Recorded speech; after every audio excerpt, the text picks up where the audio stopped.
Dijawab aja. Langsung dijawab.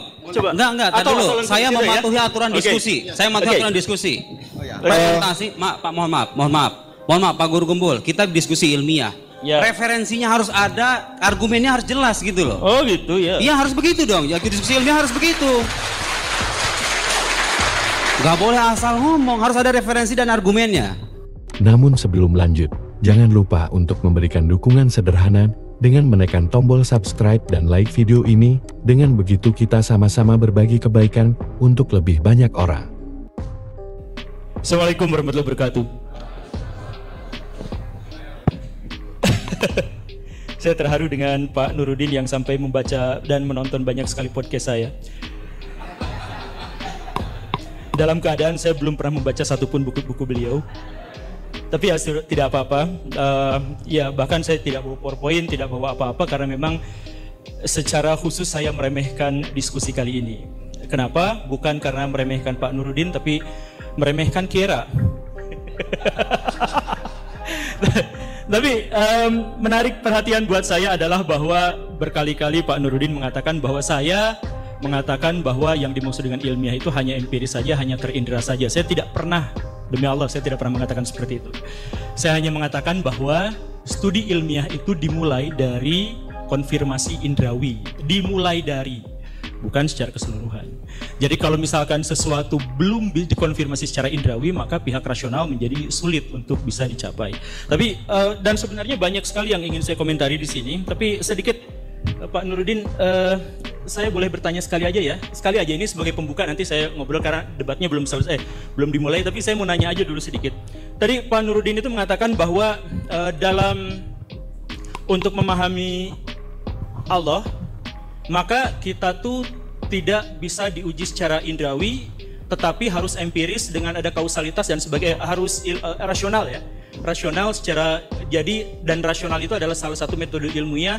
Dan bahwa apa tadi saya lupa, tapi intinya mah Allah itu digapai dengan rasionalisme diantaranya, begitu ya.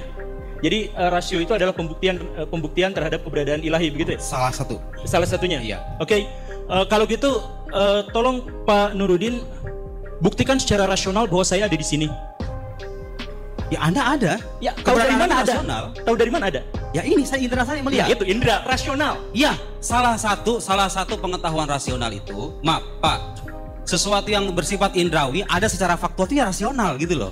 Pak Arbi ada di sini, Pak ini ada di sini. Itu rasional. Bapak tadi mengatakan Allah tidak bisa diindra. Iya. Karena itu pembuktiannya hanya dengan menggunakan rasional. Itu kan hal gaib, Pak. Bapak kan hal yang tampak. Iya betul. Maka sebentar saya mau nanya ini yang paling dasar aja dulu ya. Saya jawab. Saya nanya yang dasar saya ya. Jawab. Bapak tadi mengatakan bahwa Allah tidak bisa diindra. Iya. Karena itu untuk menguji keberadaan Allah adalah dengan rasional. Nah, kalau demikian berarti rasional itu bisa dijadikan alat bukti, begitu kan? Iya. Nah, buktikan saya ada di sini. Pak Guru Gembul, itu namanya qiyas ma'al fariq. Pak Guru Gembul, Tuhan itu bersifat non indrawi. Anda bersifat indrawi. Kita nggak berbicara soal Tuhan, kita berbicara pembuktian rasional dulu.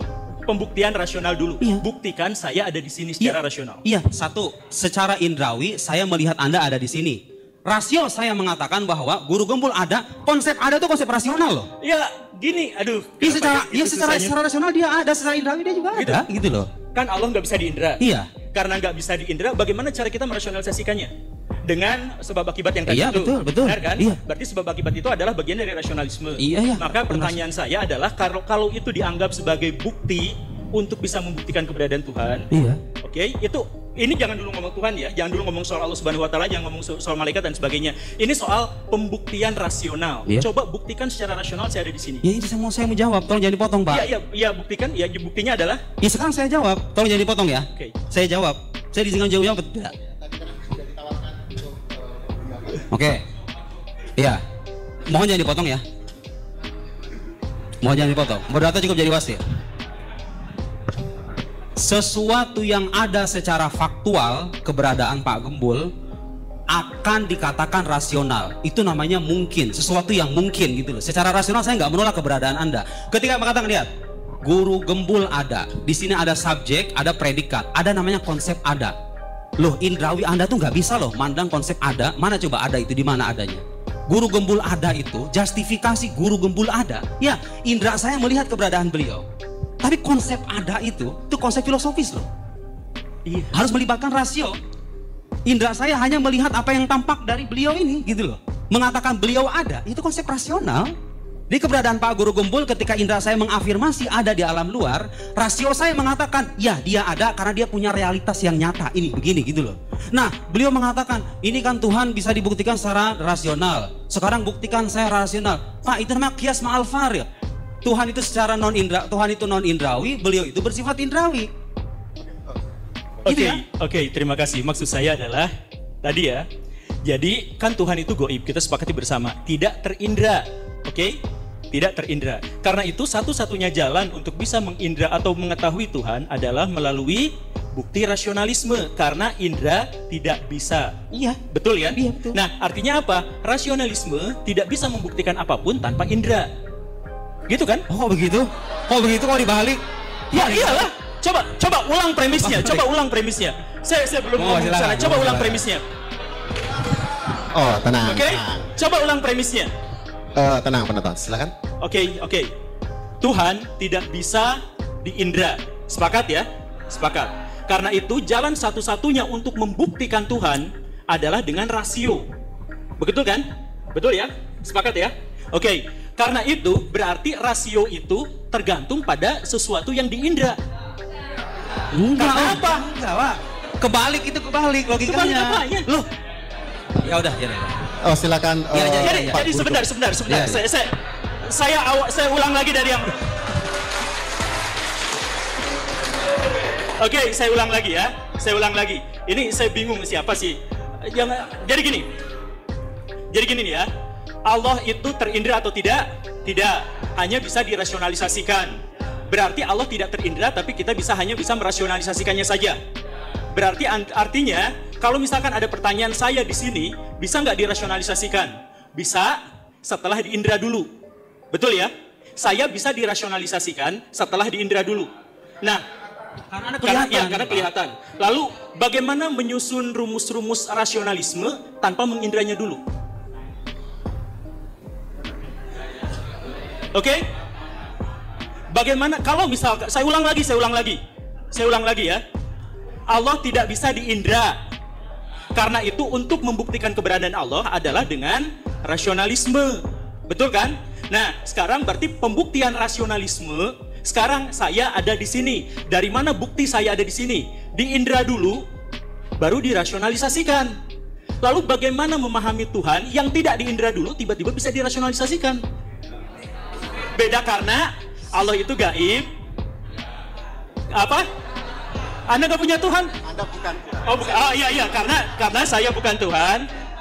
Oke, gak seimbang. Bukan objek penelitiannya, tapi cara untuk mengetahui Tuhannya.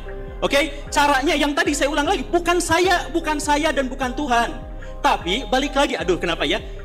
Cara pembuktian, saya garis bawahi ya, cara pembuktian.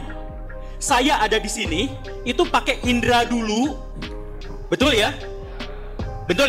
Baru pakai rasio dulu, baru rasio kemudian, begitu kan? Nah, kalau tidak di indra dulu, cara merasiokannya gimana? Gimana cara merasiokan sebuah yang belum terindra? Coba ada yang jawab? Apa saya ulang lagi pertanyaannya? Cukup ya? Oke, coba ada Ustadz langsung dijawab aja. Langsung dijawab. Coba. Enggak, dulu. Saya mematuhi aturan diskusi. Saya mematuhi aturan diskusi. Mohon maaf Pak Guru Gembul, kita diskusi ilmiah. Ya. Referensinya harus ada, argumennya harus jelas gitu loh. Oh gitu ya. Iya harus begitu dong. Ya diskusi ilmiah harus begitu. Gak boleh asal ngomong, harus ada referensi dan argumennya. Oke. Jadi sebelum jawab pertanyaan saya mau googling dulu. Tapi nanti silakan PR bersama-sama ya. Cuman sebenarnya sejujurnya ya, saya mohon maaf sekali lagi saya meremehkan diskusi ini kali ini bukan ngeremehin orang-orang yang ada di sini, tetapi sejak awal saya mempertanyakan kenapa ada bahasan-bahasan yang terkait dengan ketuhanan tapi menggunakan sudut pandang filsafat gitu atau sudut pandang yang akademik dan sebagainya. Karena sejak awal sudah menjadi kesepakatan bersama di antara kaum muslimin bahwa Allah Subhanahu wa taala itu tidak bisa dipahami oleh nalar manusia. Jadi siapapun yang bisa memahami nalar manusia maka dia telah berdusta. Jangankan nalar, yang tahu keberadaan Allah, tahu tentang Allah saja baru dijanjikan nanti di akhirat, itu pun hanya untuk orang-orang tertentu. Jadi bagaimana ceritanya ketika ada orang-orang di dunia yang bisa menjelaskan tentang Allah, menjelaskan dengan kajian empiris dan rasional dan seterusnya, dengan kajian ilmiah. Saya benar-benar heran. Jadi misalkan ada sebuah pernyataan bahwa Allah tidak ada bandingannya, tidak bisa dibandingkan, tidak ada yang setara dengannya dan seterusnya. Betul ya? Nah, karena tidak ada yang setara dengannya secara definitif, berarti dia tidak mungkin bisa dijelaskan dan tidak mungkin bisa dipahami. Jadi Allah secara hakikat adalah tidak mungkin bisa dipahami, sehingga setiap bahasa-bahasa yang berhubungan dengan Allah Subhanahu wa taala itu akan sulit sekali untuk bisa ditelaah oleh manusia. Bahkan bisa dikatakan tidak bisa ditelaah oleh manusia. Sehingga Imam Malik dalam sebuah pernyataan yang sangat terkenal itu mengatakan bahwa kalau dengar dalil tentang Allah, dengerin saja, tapi jangan sampai bertanya kenapa. Jangan bertanya bagaimana. Misalkan kalau ada istilah Allah istiwa, istiwa tuh jangan ditanyain bagaimana. Karena apa? Karena nalar kita itu tidak mungkin bisa menjangkaunya, tidak mungkin bisa mengetahuinya. Dan karena itu, maka ada sebuah hadis yang sebenarnya tidak sahih, tapi ini banyak digunakan sebagai sandaran bahwa Allah itu didekati zatnya saja. Bicarakan tentang ciptaan-ciptaan Allah, tentang tanda-tanda Allah, tapi jangan membicarakan tentang zatnya. Jadi kalau misalkan masalah akidah, ya kita nggak mungkin bisa menjangkaunya, dan menjangkaunya itu bukan hanya dalam konteks ilmiah, tetapi secara akademik kita juga tidak mungkin bisa untuk menjangkau itu. Kenapa? Ya saya pikir sekali lagi kita sudah sepakati itu, bahwa Allah tidak mungkin bisa dinalar, tidak mungkin bisa dipahami, dan tidak mungkin bisa dibayangkan. Semua gambaran dan bayangan kita tentang Allah Subhanahu wa taala itu pasti adalah hayalan dan angan-angan belaka saja. Begitu kan ya? Nah, makanya ketika ada debat ilmiah apakah akidah itu bisa diilmiahkan dan lain sebagainya, ya saya bertanya-tanya, karena justru yang menjadi masalah utama di antara kaum muslimin itu adalah soal kenapa kaum muslimin tidak mengikuti perintah Allah terkait dengan yang dipelajari itu adalah ciptaan-ciptaannya saja, bukan yang dipelajarinya itu adalah zat Allahnya saja. Zat Allahnya saja itu tidak mungkin bisa kita gapai. Jadi kalau misalkan tadi ada pernyataan Allah itu bisa dirasionalisasikan, rasio itu apa sih? Metode rasional itu apa? Saya bertanya-tanya sebenarnya dari tadi itu yang dimaksud dengan metode rasional itu apa? Coba di sini ada nggak yang bisa mengajukan jawaban yang dimaksud dengan rasional itu apa? Apa yang dimaksud dengan rasional? Ya, Kang? Bukan, itu indrawi kan. Apa yang dimaksud dengan rasional? Apa? Iya, kalau izin masuk ke Bang Burungbul, kalau mendasar kepada KBBI, bukan istilahnya. Kalau rasional kan tiga, pertama menurut pikiran dan pertimbangan yang logis. Kedua, logis. Menurut pikiran yang sehat. Ketiga, cocok dengan akal. Mungkin ada yang lain? Ya udah, biar cepet ya. Karena saya ini sekarang mau ketemu sama Pak Mardigu, mohon maaf. Tapi ceritanya begini. Yang dimaksud dengan rasional itu apa? Yang dimaksud dengan rasional itu adalah sesuai dengan rasio. Apa yang dimaksud dengan rasio? Bahasa Indonesianya rasio itu adalah perbandingan. Jadi perbandingan rasio antara orang yang begini dengan itu, rasio itu perbandingan. Artinya apa? Membandingkan satu informasi dengan informasi yang lain, itu disebut sebagai rasional. Jadi misalkan, dan ini disebut rasional itu pada akhirnya diterjemahkan sebagai penalaran. Apa yang dimaksud dengan penalaran? Yang dimaksud dengan penalaran itu adalah dua informasi dalam benak kita dicoba dihubungkan. Itulah yang namanya nalar. Berpikir, bernalar itu adalah, misalkan bernalar itu ya, saya itu ada di mana sekarang ya? Saya ada di mana sekarang, artinya ada pengetahuan dan informasi tentang saya, ada informasi tentang tempat. Maka dikaitkan keduanya dalam bentuk pertanyaan, maka bentuknya adalah saya ada di mana. Itu artinya apa? Membandingkan informasi-informasi. Artinya apa? Rasio. Nah, sekarang di dalam Al-Quran justru disebutkan bahwa Allah itu tidak ada bandingannya, tidak ada yang setara dengannya. Lalu bagaimana cara kita merasionalisasikannya? Kalau misalkan ada yang mau, itu berarti melanggar kaidah ilmiah di satu sisi, dan di sisi lain itu bertentangan dengan doktrin awal Islam bahwa Allah tidak mungkin bisa dirasionalisasikan.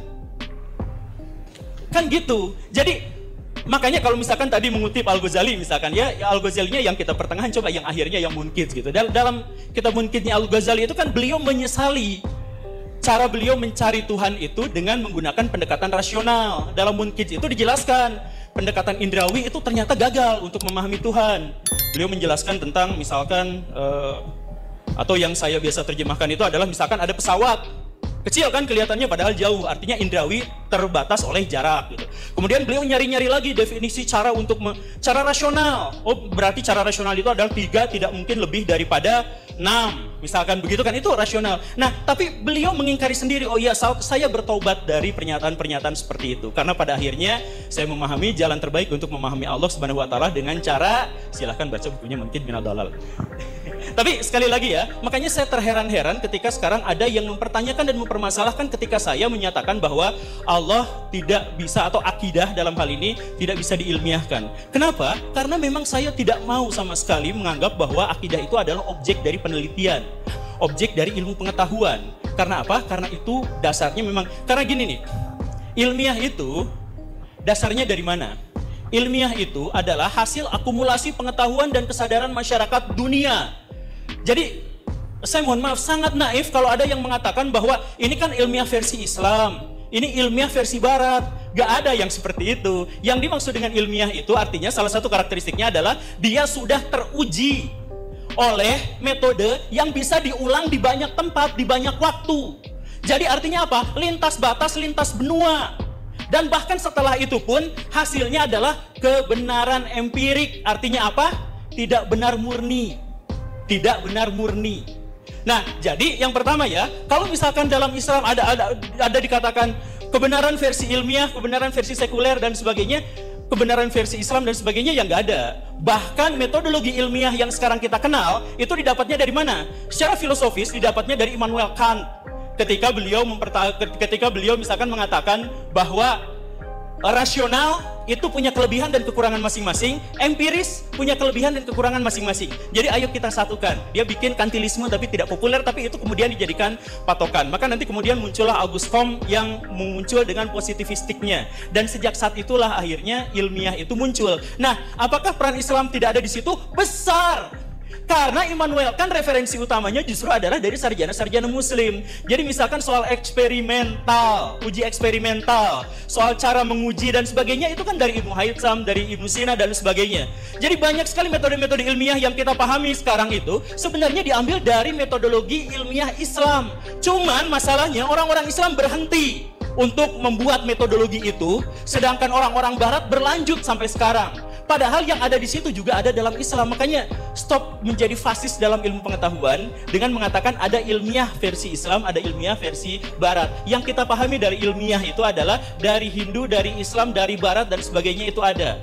Nah, ini juga sebenarnya terkait dengan ajaran Islam yang paling dasar, bahwa ilmu itu tidak pernah ada ilmu Barat, ilmu Timur. Semua ilmu demi Allah itu dari Allah Subhanahu wa taala tanpa kecuali. Semua ilmu itu. Tinggal siapa yang akhirnya membuat metodologinya. Nah, untuk menciptakan metodologi ilmu itu ada yang muslim, ada yang non-muslim. Yang muslim kita ambil, yang non-muslim kita ambil juga. Disebutnya sebagai hikmah. Makanya di abad di abad kejayaan Islam itu ada yang namanya Harun al-Rashid. Dia itu bikin yang namanya Raudatul Hikmah. Raudatul Hikmah itu apa? Perpustakaan yang isinya adalah ilmu-ilmu yang berasal dari Romawi, dari Persia, dari India, dan lain sebagainya. Kenapa? Karena pada waktu itu istilah hikmah berarti adalah milik kaum muslimin yang hilang. Pernah dengar ya istilah itu ya? Jadi hikmah itu adalah milik kaum muslimin yang hilang, masih ingat ya? Nah, karena itu adalah milik kaum muslimin yang hilang, maka itu milik kaum muslimin, ya diambil dalam Raudatul Hikmah. Lalu putranya itu membuat dari sekedar perpustakaan berubah menjadi tempat penelitian ilmiah. Maka disebutlah Baitul Hikmah. Nah, jadi tradisi ilmiah itu diantaranya adalah dari Islam, karena untuk pertama kalinya dalam sejarah ilmu tidak disekulerkan dan tidak difasiskan. Tidak ada ini namanya ilmu dari Persia, ini dari, tidak. Pokoknya semua ilmu itu adalah dari Allah Subhanahu wa taala untuk kemudian diambil dan menjadi milik dari seluruh umat manusia.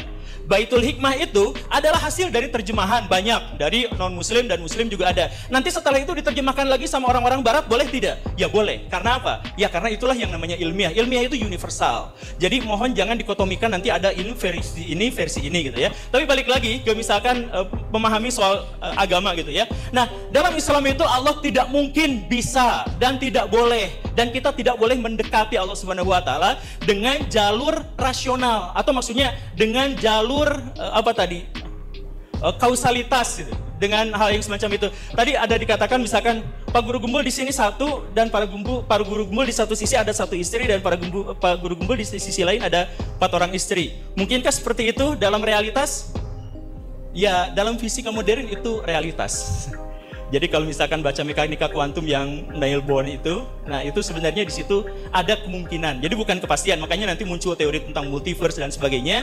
Ya walaupun sampai sejauh ini masih hipotesis gitu ya, tapi itu sekarang sudah dinyatakan sebagai sesuatu yang mungkin.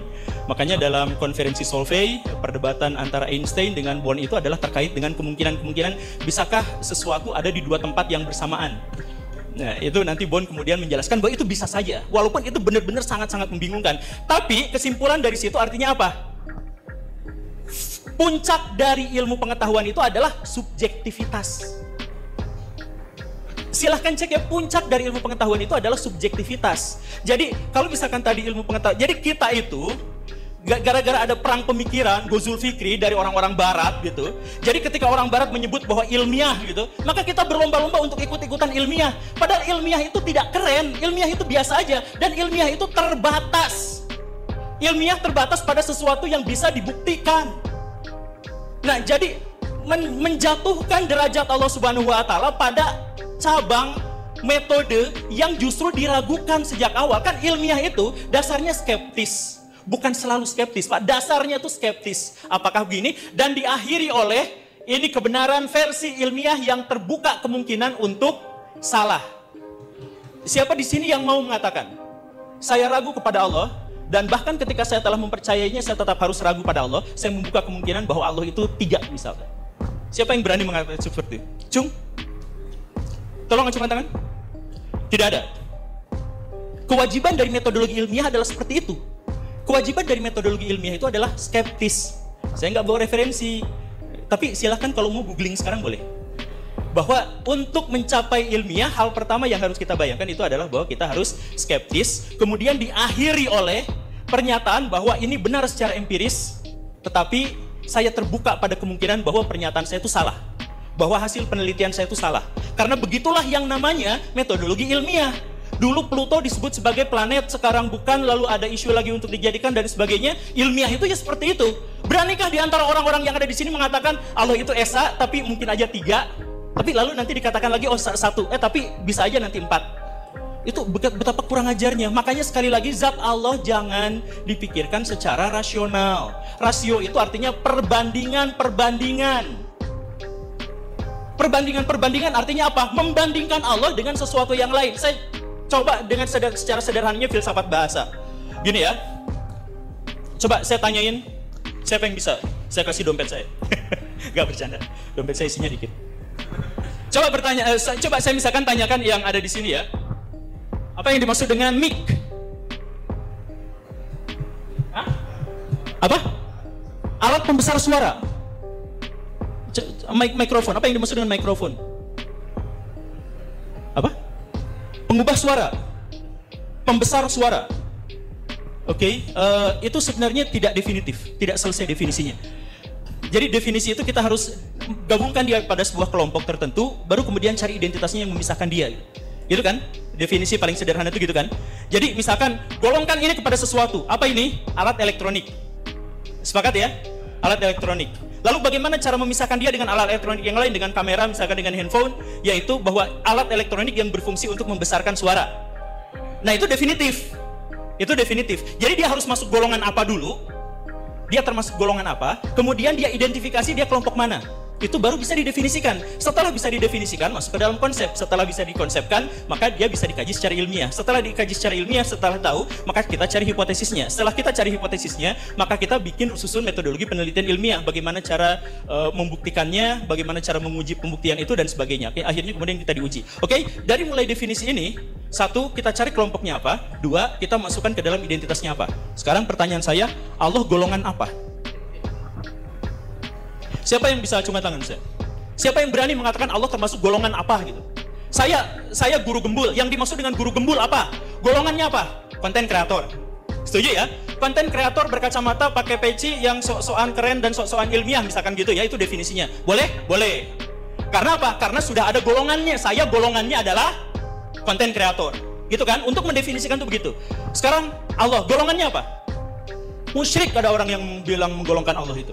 Jadi sebenarnya kalau misalkan kita dekati dengan pendekatan-pendekatan yang seperti itu, bukan hanya rusak ilmiahnya, tapi rusak apanya? Akidahnya. Allah, ya saya selesaikan saja, demi Allah saya beriman pada Allah Subhanahu wa taala, demi Allah. Tetapi apakah saya bisa membuktikannya secara ilmiah? Saya bisa membuktikannya, tapi tidak secara ilmiah. Karena apa? Ilmiah itu terbatas. Kita tuh FOMO. Barat nyebut ilmiah, kita nganggap. Bahkan itu ada kelompok di Indonesia yang dituding radikal, yaitu kelompok salafi atau sunnah atau apa. Setiap bikin kajian judulnya adalah kajian ilmiah, kajian ilmiah. Itu bukan ilmiah. Bisa nggak kita meningkatkan level yang lebih tinggi lagi? Ilmiah itu ada derajat pertengahan gitu. Makanya kalau misalkan tadi Al-Ghazali yang tidak dikutip itu sebenarnya orang-orang kalam itu pertengahan, mediocre. Karena apa? Level paling bawah itu kalangan awam gitu, yang kemudian itu ilmu ahli-ahli kalam gitu, yang atasnya itu apa? Nah, itu yang cari aja di Munkid Minadolal. Berusaha untuk mendapatkan keyakinan, hakul yakin kepada Allah Subhanahu wa taala dengan metode-metode begini dan begitu, tetapi metode ilmiah, metode rasional dan metode empiris indrawi itu oleh Al-Ghazali sendiri dianggap sebagai sesuatu yang keliru. Sekali lagi, saya ingin mensucikan Allah sesuci-sucinya, mentransendensikan Allah setransenden-transendennya, sehingga kita hanya bisa menikmati ciptaan-ciptaan Allah, tanda-tanda Allah, dan saya tidak akan mempertanyakan Allah, apakah Allah duduk di atas aras dengan bersila, atau apakah tangan Allah segede neraka. Saya gak akan bahas yang seperti itu. Saya akan mengabaikan itu semua. Kalau misalkan nanti kan bisa diuji secara rasional, bahkan saya juga tidak mau merasionalisasikannya. Kalau misalkan ya tadi itu, kalau rasional itu tadi kan dikatakan guru gembul 1 istri dan 3 dan 4 istri dalam waktu yang bersamaan, mustahil kan? Mustahil. Kata siapa? Cek lagi. Coba Neil Bohr dalam konferensi Solvay, dia dapat Nobel dari mana? Dia dapat Nobel dari pembuktian bahwa elektron bisa ada di 2 tempat sekaligus, tergantung pada siapa yang mengamatinya. Mengamatinya artinya apa? Puncak dari ilmu pengetahuan adalah subjektivitas, tergantung pada subjek. Dan ini juga sesuai dengan pernyataan Ibnu Sina. Ibnu Sina pernah mengeluarkan sebuah pernyataan yang kemudian dianggap kontroversial. Ibnu Sina mengatakan bahwa Allah tidak maha mengetahui. Sadis kan? Allah tidak maha mengetahui. Loh, kenapa Allah tidak maha mengetahui? Karena sebenarnya Ibnu Sina bukan mengatakan Allah tidak maha mengetahui. Ibnu Sina hanya mengatakan Allah maha mengetahui, tetapi dengan pengetahuan yang berbeda dengan kita. Jadi ini sebenarnya adalah cara Ibnu Sina untuk ngerosting ilmu pengetahuan ilmiah kita. Maksudnya apa? Pengetahuan itu didasarkan pada objektivitas. Misalkan ya, ini warnanya apa? Putih. Siapa yang bilang ini hitam? Oke? Mau bersumpah mubahalah bahwa ini hitam? Mau bersumpah ini semuanya putih ya, disepakati ya. Kenapa kita menyebutnya secara keseluruhan kita menyebut ini putih? Kita menyebut semuanya ini putih karena apa? Karena kita didorong, dipaksa oleh objektivitas. Objektivitas artinya apa? Harus sesuai dengan objek. Jadi kalau saya sebut ini air, saya benar. Kalau saya sebut ini adalah kereta api, tidak benar. Karena objeknya dinamai secara sepakat bersama itu adalah ini air mineral. Begitu kan? Nah artinya apa? Pengetahuan mengikuti objek. Maka kata Ibnu Sina adalah mustahil Allah mengikuti apa yang diketahuinya. Ngerti kan? Mustahil Allah mengikuti apa yang diketahuinya. Karena yang sesungguhnya terjadi adalah Allah itu diikuti oleh apa yang diketahuinya. Jadi Allah mengetahui bahwa alam semesta ini ada, maka semesta ini ada. Makanya dalam Al-Farabi dengan teori emanasinya itu, Allah berpikir tentang alam semesta, maka alam semesta ini ada. Jadi Allah sendiri yang munculkan pengetahuan itu. Jadi subjektivitas. Nah, inilah yang kemudian menjadi sangat buruk kalau misalkan diterapkan pada manusia. Manusia, pengetahuan tertingginya adalah ilmiah. Ilmiah itu artinya apa? Sesuai dengan objeknya. Sesuai dengan objeknya berarti harus sesuai dengan apa yang dilihat dan disadarinya. Padahal itu terbatas.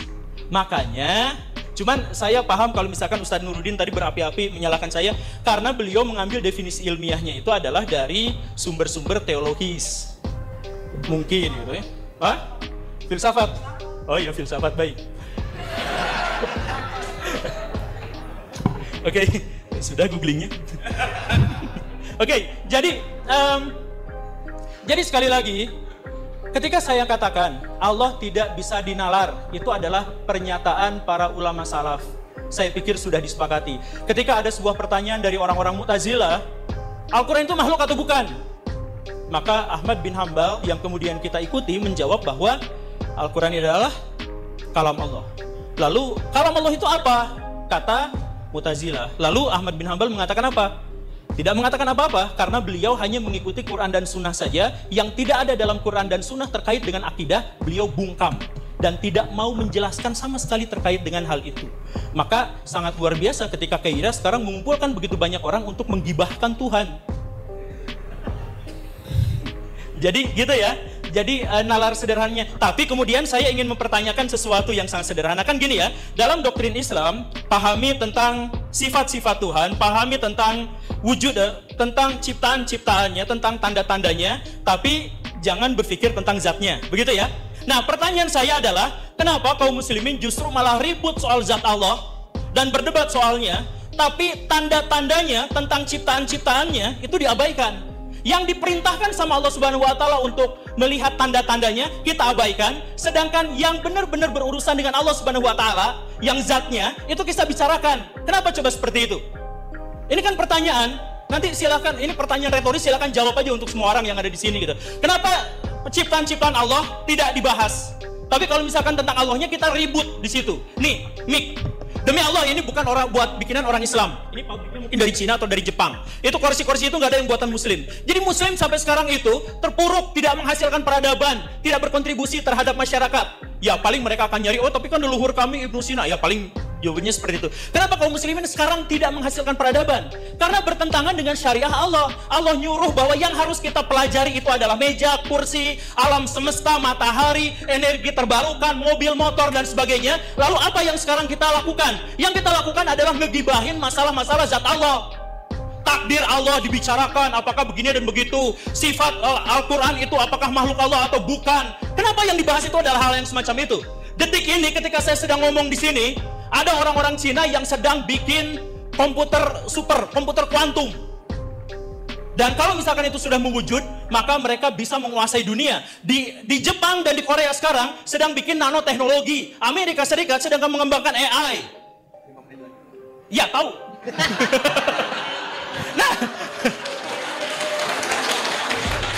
coba saya tanyakan, perintah Allah adalah untuk membahas hal-hal seperti itu, mengkaji hal-hal seperti itu, mengkaji ayat-ayat kauniyah, membahas tentang ciptaan-ciptaan Allah. Tapi kita tidak melakukan seperti itu. Yang kita lakukan adalah membahas tentang Allah, tentang takdir, tentang perbuatan Allah. Lalu kita klaim sama-sama, kamu masuk neraka.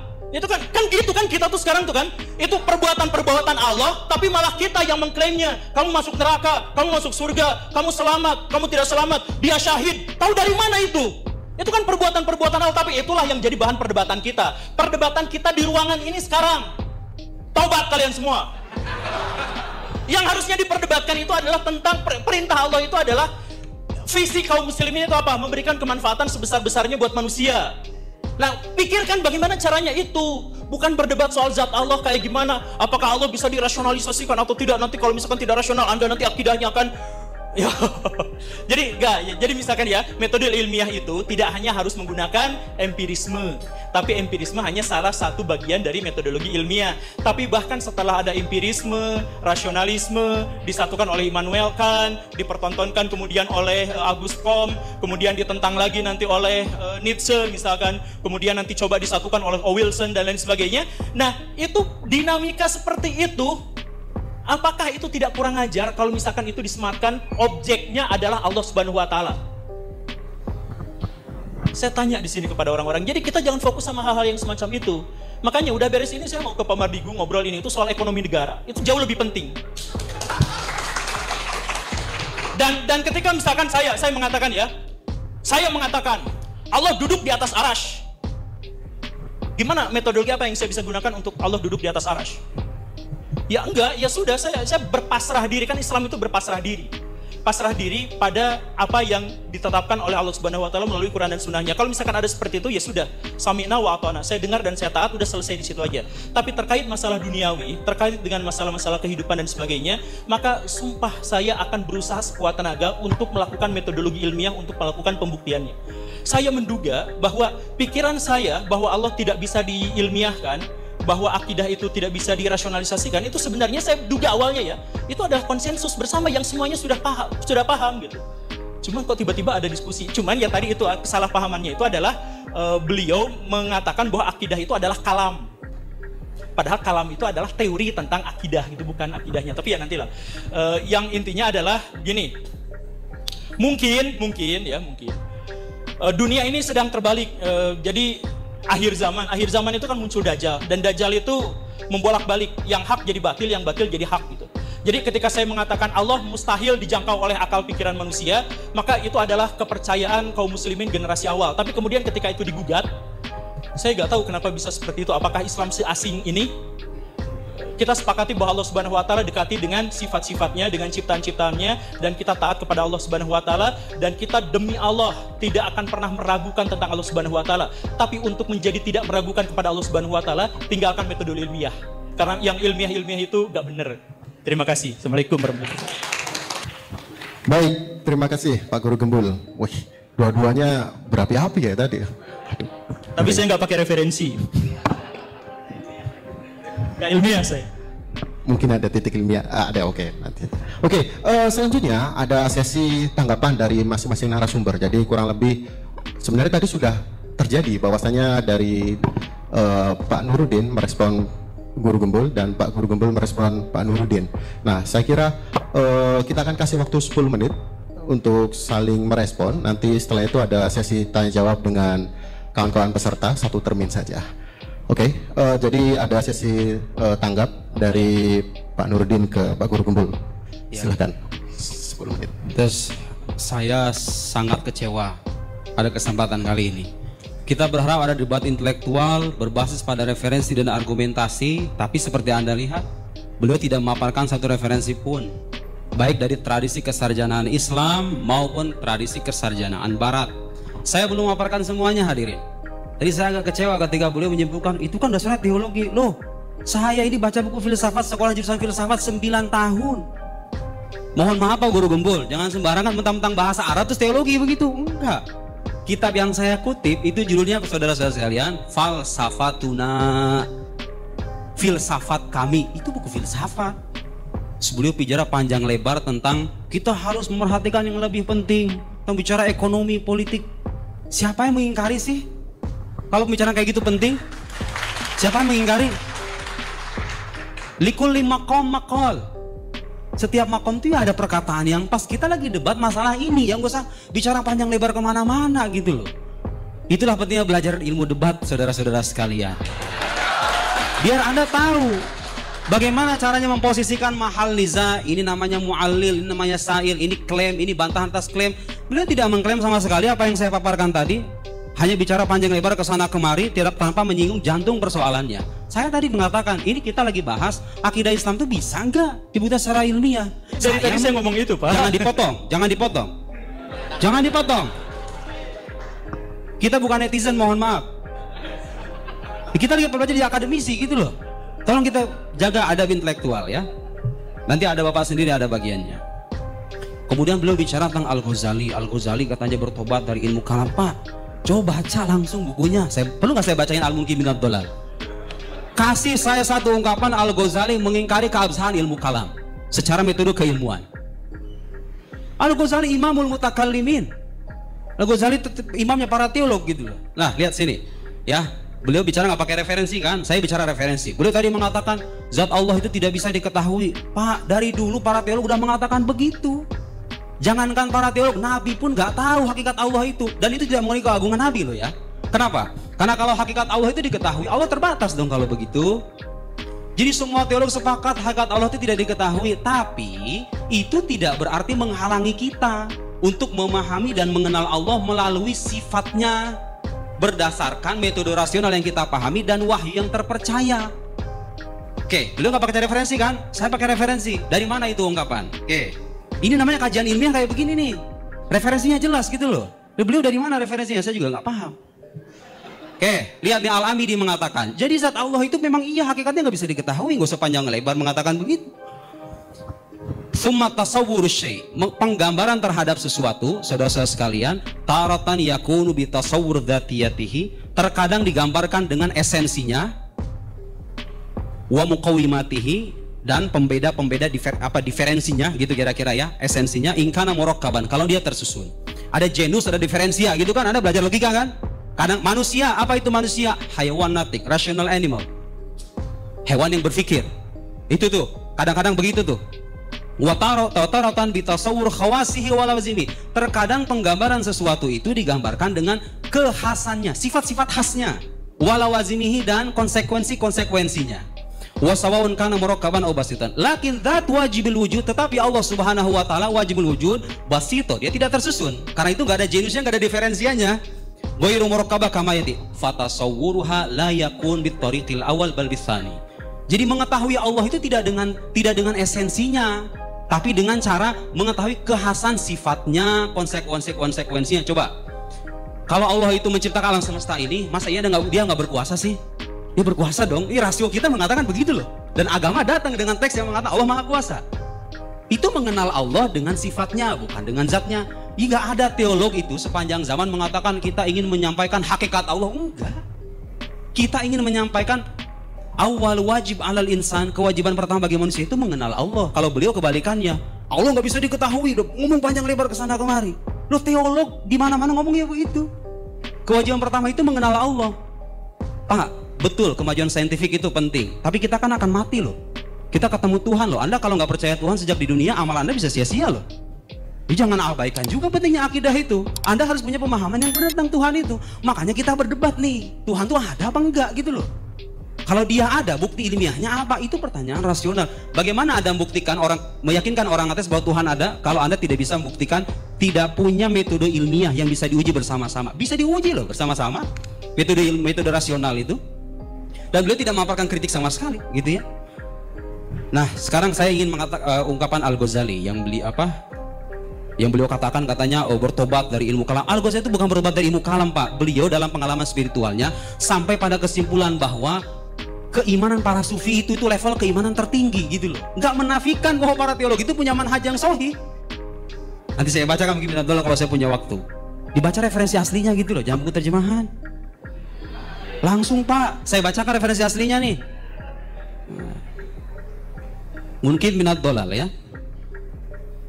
Summa ini ibtada'tu bi ilmil kalam fahassaltuhu wa aqaltuhu wa tala'tu kutubal mutahaqqiqina minhum wa sannaftu fihi. Dia mengarang Al-Ghazali, ma aradtu an usannifa fa sadaqtuhu ilman wafiyan bi maqsudihi. Ayo, artinya apa itu Bang Bul? Tidak hafal. Iya, makanya jangan bicara akidah kalau belum baca referensinya. Itu dong ilmiahnya, begitu dong. Di mana-mana kajian ilmiah itu harus baca dulu baru menghukumi. Bukan ngomong dulu data belakangan, kebalik. Kita baca dulu referensinya gitu loh. Jadi beliau mengatakan ilmu kalam itu bisa memenuhi tujuannya, yaitu apa? Hifdz aqidati ahli sunnah, menjaga akidah ahli sunnah. Dan memang itu tujuan kita kok. Kita tidak sedang mengajak Anda untuk memahami hakikat Tuhan. Kita mengajak Anda untuk mengenal Tuhan berdasarkan ala hasab qadr taqwa basyari, ala hasab taqwa basyariah, berdasarkan kemampuan manusia dan referensi-referensi yang bertanggung jawab kesahihannya. Beliau tadi juga, saya menyayangkan ini. Coba yang teliti gitu, ketika presentator menyampaikan contoh itu diteliti contohnya seperti apa. Saya itu memberikan contoh Pak Gumbul tadi punya istri 4 itu. Jadi gini loh, dalam akidah itu ada sesuatu yang tidak ada secara indrawi, ada sesuatu yang mustahil ada secara akal gitu loh. Saya mengatakan, andaikan nih Pak Guru Gumbul punya istri 1, sekarang andaikan. Terus saya mengatakan, Guru Gumbul memiliki istri 4. Kan sekarang istrinya 1. Itu nggak ada kan, fakta itu nggak ada kan di alam indrawi, tapi itu mungkin secara akal gitu loh. Itu beda tuh ungkapan itu dengan ungkapan Guru Gumbul hidup sekaligus tidak hidup. Yang satu saya katakan ini tidak ada secara indrawi tapi mungkin secara akli, secara akal. Yang satu lagi yang mengatakan guru gembul hidup tidak hidup itu mustahil secara rasional. Gitu loh. Contoh saya itu boleh memsimplifikasi gitu kan. Nah, maksud saya mencontohkan itu apa? Metode indrawi itu tidak akan bisa memastikan kemustahilan dua proposisi itu. Tidak akan bisa membedakan dua macam proposisi semacam itu yang mungkin secara akal tapi tidak ada secara indrawi dengan mustahil secara akal tidak akan pernah ada gitu loh. Gitu ya. Jadi pertanyaan saya dan mohon dijawab sama Pak Gembul. Intinya itu, Anda mengakui nggak pengetahuan rasional sebagai pengetahuan ilmiah? Kalau Anda mengakui, dan pastinya mengakui karena ketika dia mengatakan pengetahuan rasional misalnya tidak ilmiah, Anda harus menggunakan rasio loh untuk membuktikan itu. Anda harus menggunakan pengetahuan rasional loh untuk sampai pada kesimpulan pengetahuan rasional tidak ilmiah. Mau tidak mau kan? Akan dipaksa pada akhirnya. Kalau Anda mengakui pengetahuan rasional sebagai pengetahuan ilmiah dan akidah Islam itu punya dasar-dasar rasional, ya berarti kalau begitu ilmiah dong dasar-dasar keyakinan kita itu. Gitu ya. Jadi mohon maaf kita jangan digeret ke pembahasan-pembahasan yang sifatnya sampingan dan tidak terkait dengan tema utama. Saya kutip lagi buku filsafat ya. 1 menit. Baik, 1 menit. Saya harus membaca buku teologi lagi. Saya kutip Sarjana Barat. Beliau kan tadi bicara panjang lebar kemana-mana bahwa ngapain kita bicara Tuhan? Tuhan tuh haram didekati loh. Teologi itu selama berabad-abad bikin karangan kita ribuan jilid, terus ngapain itu? Mereka tahu Allah laisa kamitslihi syai', Allah tidak ada yang setara dengannya. Tapi itu tidak menghalangi kita untuk memahami dan mengetahui mengenal Allah berdasarkan petunjuk hukum-hukum rasional bersifat pasti dan wahyu yang terpercaya. Terpercaya loh ya, bukan hanya diklaim sebagai wahyu. Lihat, John Lennox punya buku namanya God's Undertaker. Saya bacakan teksnya. Ini kritik atas orang-orang ateis yang mengatakan kalau kita percaya Tuhan itu seolah kita menafikan pentingnya sains. The notion that belief in creator God who create and who upholds the universe would bring science to an end is frankly fallacious. Jadi meyakini Tuhan ada dan itu bisa menghentikan sains, itu falasi itu. Itu logika cacat itu. Emang tahu nggak kenapa katanya? Believing that the engine of the car had been designed by Mr. Ford would not stop anybody from investigating scientifically how the engine worked. Jadi meyakini bahwa sebuah mobil itu, mesin mobil itu didesain oleh seseorang namanya Ford. Anda percaya nih bahwa desainer mobil ini namanya Ford. Itu nggak menghalangi orang untuk meneliti komponen mobil itu sendiri gitu loh. Jadi kalau Anda percaya Tuhan, itu nggak akan menghalangi Anda untuk menjadi saintis sejati. Karena Tuhan itu adalah sebab utama di balik keterlahiran alam semesta ini. Nah, keyakinan itu nggak menghalangi kita untuk meneliti alam. Jadi kalau Anda percaya mobil Toyota dibuat oleh si fulan, apakah itu artinya Anda berhenti jadi seorang bengkel, jadi seorang tukang bengkel? Ya nggak usah gitu loh. Jalan sains jalan, akidah jalan, tapi Anda harus buktikan. Karena di luar sana ada orang-orang yang menolak akidah semacam ini. Bagaimana cara membuktikannya kalau nggak punya sandaran rasional? Mereka nggak percaya Quran, nggak percaya hadis. Satu-satunya jalan untuk membuktikan dan meyakinkan mereka secara rasional itu adalah hukum akal. Sayangnya beliau tadi bukti itu Anda mengatakan Tuhan itu nggak bisa diindrawi, hanya bisa dengan rasional. Buktikan sekarang keberadaan saya secara rasional. Loh, Anda gak usah dibuktikan secara rasional. Indra saya sudah memastikan keberadaan Anda. Itu namanya qiyas ma'al farik gitu loh. Allah wajibul wujud ghairu mahsus. Allah itu zat yang wajibul wujud yang tidak terindra. Beliau terindra. Sudah? Oh, bisa disamakan. Ya, okay. Sekian. Baik, terima kasih. Tepuk tangan.